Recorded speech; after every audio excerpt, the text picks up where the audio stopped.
Du coup, je filme pour les gens qui sont pas là. Leïla, dis bonjour, on va envoyer ça aux gens qui sont pas là. Bonjour, bonjour. Il fait 30, Il fait 50 degrés. 50 degrés. Là, on rentre dans la salle de Il y a un réunion. sauna gratuit. Bienvenue au congrès. On va mettre des gants bien sûr pour pas se mettre ses produits chimiques sur les mains, pour pas quand on utilise des cellules. Pourquoi avez-vous décidé de participer aux apprentis chercheurs? Parce que plus tard, on aimerait bien, en tout cas pour ma part, devenir, travailler dans les labos, dans la recherche, ouais. Quand je vous dis découverte de demain, vous pensez à quoi? À soigner des maladies pour l'instant impossibles à soigner. Ok, et c'est quoi vos objectifs là? En apprendre le plus possible, découvrir ce qu'on ne sait pas encore. Je pense qu'on ne peut pas développer à l'infini et qu'il y a bien un moment où ça aura ses limites et qu'on sera devant un mur parce qu'on ne saura plus quoi faire. Et tu penses que ça se rapproche ou... Non, je pense qu'on a quand même encore quelques années où on va pouvoir inventer d'autres choses, mais il y a des choses qui sont impossibles à faire et qu'on n'arrivera pas à faire. Des exemples ou genre des idées? Je sais pas, par exemple, tous les scientifiques qui parlent de trouver une exoplanète ou d'aller vivre ailleurs, je pense qu'à l'échelle de vie de l'humanité, ce sera pas réalisable. Très bien, bah merci. Moi, le chercheur qui m'accompagne, il s'appelle Gaël. Il travaille sur les leucémies chez les adultes au-dessus de 70 ans. Mon encadrant, il s'appelle Yanis, il a 24 ans. Et du coup, il est en première année de thèse aussi. Et donc avec lui, on va travailler sur la leucémie infantile. Mon encadrante, elle s'appelle Émilie.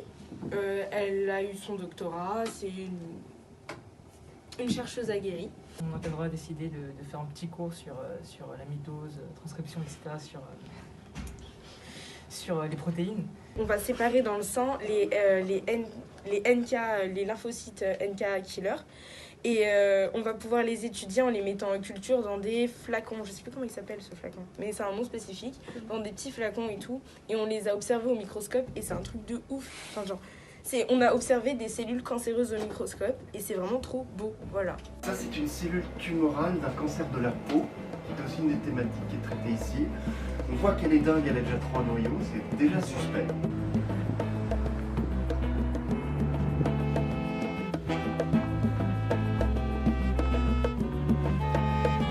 Avec ce microscope, tu vas pouvoir voir tes cellules fluorescer en vert.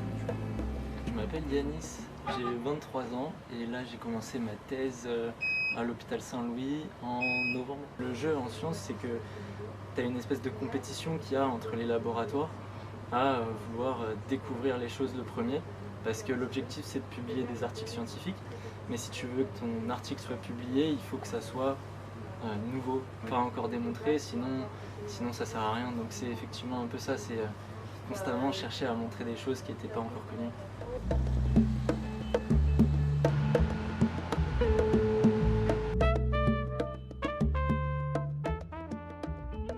La première chose pour être chercheur, je pense déjà, c'est d'être curieux, d'avoir vraiment une volonté de comprendre les choses. Et à partir de là, voilà, moi c'était la biologie, donc je suis plutôt sur la mise au point d'un projet qui va me permettre de répondre à des questions que je me pose. C'est ça la vie de chercheur. Maintenant, on se dirige vraiment vers, pour moi c'est ça, la technologie de demain, c'est aller au cas par cas et par extension, par exemple, ça dérive sur de la médecine personnalisée. Vraiment, à chaque personne, on va pouvoir adapter l'analyse de son génome, de son patrimoine, et donc essayer de trouver ce qui pourra permettre de guérir cette personne. Et ça, c'est pour quel projet que vous faites ça? En fait, nous, on travaille sur un gène qui s'appelle PML. Et l'objectif du labo, comme souvent tous les labos, c'est de comprendre la fonction de ce gène. Et donc on sait que c'est un gène qui est impliqué dans les leucémies.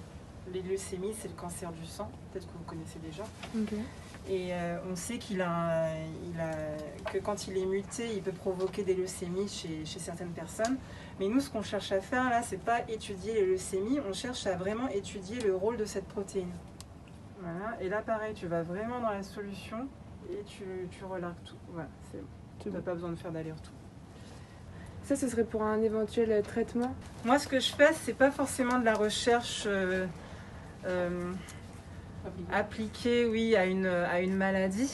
C'est vraiment, c'est ce qu'on appelle de la recherche fondamentale pour comprendre le fonctionnement la fonction d'une protéine. D'accord.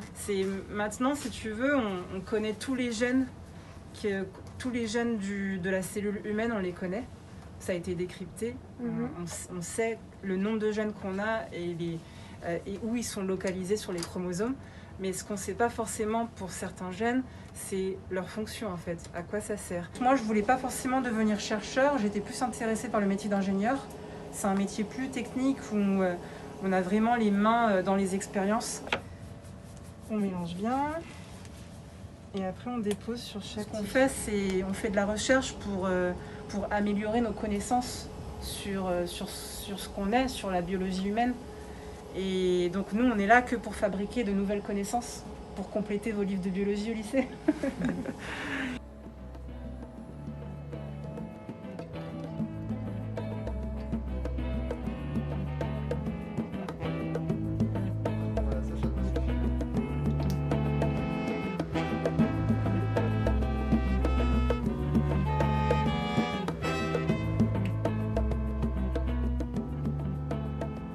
J'enlève, vous voulez que j'enlève? Bah. Allez, on enlève. Bonjour, merci beaucoup de nous avoir accordé un peu de votre temps. Pouvez-vous vous présenter d'abord et nous rappeler quel métier exercez-vous en ce moment? Je suis chercheur ici à l'hôpital Saint-Louis. Je dirige une équipe d'une dizaine de personnes, composée de un ingénieur, un autre chercheur et des étudiants à différents niveaux de leur formation. Donc, le Cytomorpholab, c'est le nom de notre équipe. Et effectivement, nous, notre stratégie, c'est de fabriquer des outils pour solliciter les cellules. Ce qui est connu, c'est qu'à l'intérieur des cellules, il y a des filaments, comme des câbles, qui traversent la cellule et qui sont attachés à la membrane de la cellule. Et donc, quand la cellule est en contact avec d'autres cellules ou avec de la matrice autour d'elle, elle attache ces câbles. Et donc, en fait, ces attaches vont guider l'architecture de la cellule. Et nous, on étudie comment la cellule, justement, construit son architecture en fonction de la géométrie de son environnement. Il y a une expérience fondamentale qui a été faite en 2006 où on a des chercheurs à l'université de Pennsylvanie. Ils ont pris des cellules souches mésenchymateuses. Ça veut dire qu'elles ne peuvent pas faire tous les types de tissus, elles peuvent faire un type de tissu qui sont ceux du mésenchyme. Et donc ça veut dire que ça peut faire du système nerveux, ça peut faire de l'os, ça peut faire du muscle, donc plein de tissus différents. Et ces cellules-là, si on les met sur un environnement rigide comme de l'os, elles vont fabriquer de l'os. Si on les met sur un environnement plus souple comme du muscle, elles vont se transformer en muscle. Et si on les met sur un environnement encore plus souple comme du cerveau, elles vont faire des cellules neurales. Elles vont s'attacher et ensuite elles vont tirer. Si ça résiste, elle tire de plus en plus fort. Et en fait, la cellule, plus on lui tire dessus, plus elle résiste. Donc si c'est très rigide, elle tire de plus en plus fort, elle se contracte et elles font du muscle. Si au contraire c'est souple, plus elle relâche et elles font du neurone. Et aujourd'hui, ce qu'on ne sait pas, c'est comment les contraintes mécaniques dans l'architecture de la cellule changent l'expression des gènes dans le noyau. Et c'est ça que les gens sont en train d'essayer de comprendre. Donc si on utilise nos systèmes de micro-engineering pour contrôler la structure de ces filaments, on pourrait éventuellement diriger la façon dont les cellules se différencient et faire qu'on va faire des lymphocytes ou des macrophages en fonction de ce dont on a besoin pour guérir les maladies que vous évoquiez. Et si je vous dis biologie de demain, ça vous fait penser à quoi? La biologie de demain, c'est une biologie où on ne va pas soigner avec de la chimie, mais on va soigner avec du vivant. Et donc ce qu'on va vous donner ne sera plus des médicaments chimiques qui interfèrent avec tel ou tel mécanisme dans votre corps. On va vous soigner avec des cellules. On va prendre des cellules à vous, on va leur changer d'identité et on va vous les rendre avec des fonctions changées de manière à venir corriger une inflammation, cibler une tumeur et la détruire. Et ce sera du vivant pour interférer avec du vivant et ce ne sera plus de la chimie pour interférer avec du vivant. Mais quand je pense à la biologie pas demain mais après-demain, je dirais que la biologie, elle va rentrer dans notre vie dans une échelle beaucoup plus large que la santé. C'est-à-dire qu'aujourd'hui, on pense vivant, santé, mais ça peut être beaucoup plus large que ça. Le monde qui nous entoure, il est inerte, et il est polluant, et il est non recyclable. Et la biologie de après-demain, elle va remplacer tout ça par des matériaux vivants. Et ce qui va faire que l'homme, il va retourner en osmose avec le vivant, alors qu'il s'en était détaché depuis le début de l'industrie en fait. D'accord, donc ce ne sera pas que limité niveau santé, ce sera vraiment... Toute l'ingénierie va devenir vivante. Et donc vraiment ce sera dans tous les domaines, il y aura de la biologie partout en fait. Il y aura de la biologie partout. D'accord. Et ce sera mieux pour nous, et ce sera mieux pour la planète.